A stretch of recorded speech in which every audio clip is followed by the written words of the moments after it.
சென்னை பெரம்பூரில் சட்டமன்ற அலுவலகத்தை திறந்து வைத்தார் முதலமைச்சர் விஜய். இ சேவை மையத்தையும் திறந்து வைத்து பயனாளிகளுடன் கலந்துரையாடல்.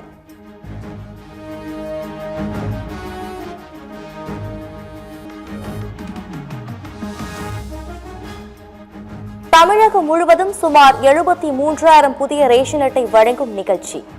பெரம்பூர் தொகுதிக்குட்பட்ட வியாசர்பாடி பகுதியில் பயனாளிகளுக்கு புதிய ரேஷன் அட்டைகளை வழங்கினார் முதலமைச்சர் விஜய்.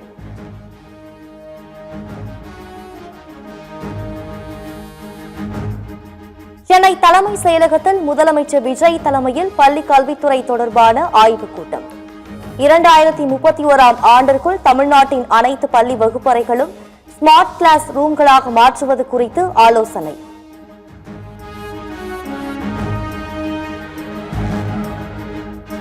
தமிழகம் புதுச்சேரியில் 2 முதல் 4 டிகிரி செல்சியஸ் வரை வெப்பநிலை உயர்ந்து வெயில் சுட்டெரிக்கும்.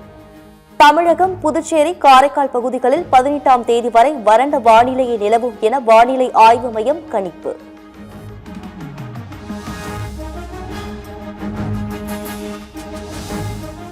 குதிரை பேரம் தொடர்பாக ஆளுநரிடம் திமுக மீண்டும் புகார்.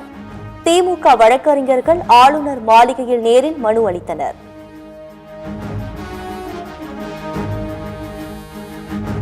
சுய முடிவின் பேரிலேயே அதிமுகவில் இருந்து விலகி தமிழக வெற்றிக் கழகத்தில் இணைந்தேன். மாமல்லபுரத்தில் தான் அளித்த பேட்டி தவறாக புரிந்து கொள்ளப்பட்டதாக முன்னாள் அமைச்சர் எம். ஆர். விஜயபாஸ்கர் விளக்கம்.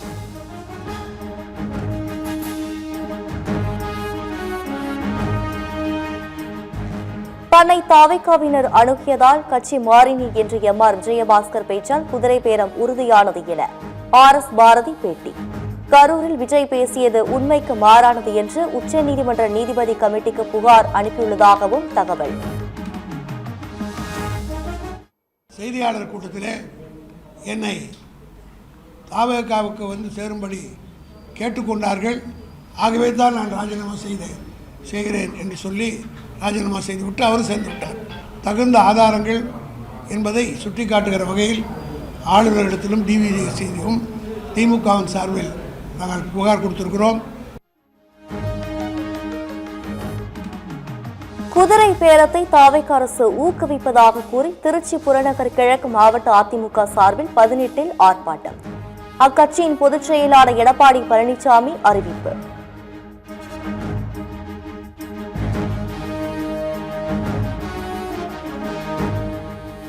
அரியலூர் மாவட்டம் கோடாலி கிராமத்தில் செயல்படும் டாஸ்மாக் கடையை அகற்ற வலியுறுத்தி ஊர் மக்கள், மாணவர்கள் போராட்டம் எதிரொலி. மக்களின் கோரிக்கைக்கு செவிசாய்த்து டாஸ்மாக் கடை மூடல். ஊர் மக்கள் கொண்டாட்டம். சென்னை அடுத்த சோழிங்கநல்லூரில் உள்ள அரசு பள்ளியில் தாவேகாவினர் மீண்டும் அட்டகாசம். பள்ளி நேரத்தில் மாணவர்களுக்கு இடையூறு செய்யும் விதமாக முதலமைச்சர் படத்தை மாட்டி ரீல்ஸ் எடுத்து அநியாயம்.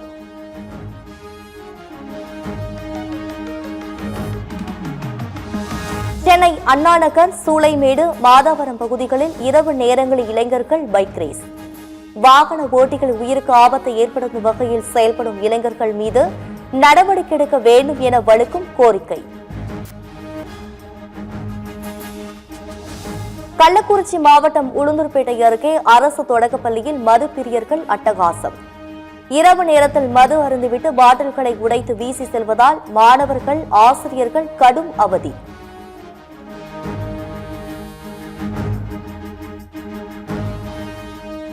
தமிழ்நாடு பாடநூல் மற்றும் கல்வியியல் பணிகள் கழகத்தின் புதிய தலைவராக தாவேகா பேச்சாளர் லயோலா மணி நியமனம். பள்ளி கல்வித்துறை அமைச்சர் ராஜ்மோகன் முன்னிலையில் நியமன உத்தரவை வழங்கினார் முதலமைச்சர் விஜய்.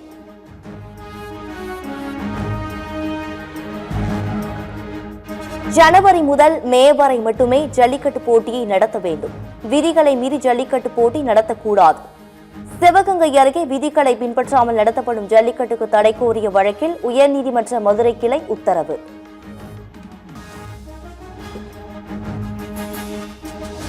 திருவள்ளூர் அருகே தொழிற்சாலையில் அமோனியா வாயு கசிந்து 18 பேர் பலியான சம்பவம். தொழிற்சாலைக்கு முழுமையாக சீல் வைத்த வருவாய் கோட்டாட்சியர் தலைமையிலான அதிகாரிகள்.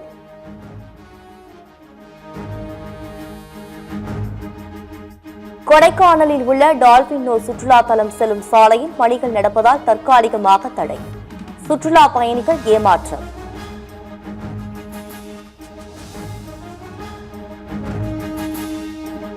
மதுரையில் பயங்கர ஆயுதங்களுடன் ரீல்ஸ் எடுத்த பிரபல ரவுடி வெள்ளைக்காளியின் ஆதரவாளர்கள் மீது வழக்கு பதிவு. சமூக விரோத நடவடிக்கையில் ஈடுபடும் நபர்கள் குறித்து புகார் அளிக்க சிறப்பு எண் வெளியீடு.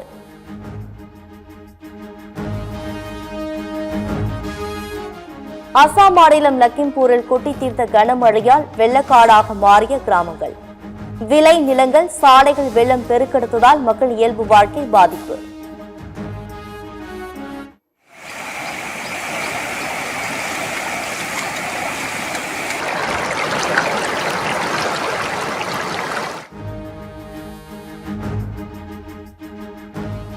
ஏசி ரயில் பெட்டிகளில் 4 ஆண்டுகளில் 104 கோடி ரூபாய் மதிப்பிலான படுக்கை விரிப்பு உள்ளிட்டவை திருடப்பட்டுள்ளதாக தகவல்.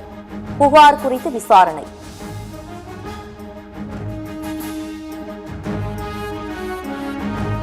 ஜுராசிக் பார்க் நடிகர் சாம் நீல் காலமானார்.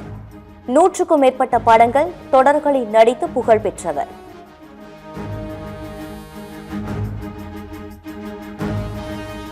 சீனாவின் ஜெஜியாங் மாகாணத்தில் உள்ள மிக உயரமான நீர்வீழ்ச்சியில் தலைகீழ் மாற்றம்.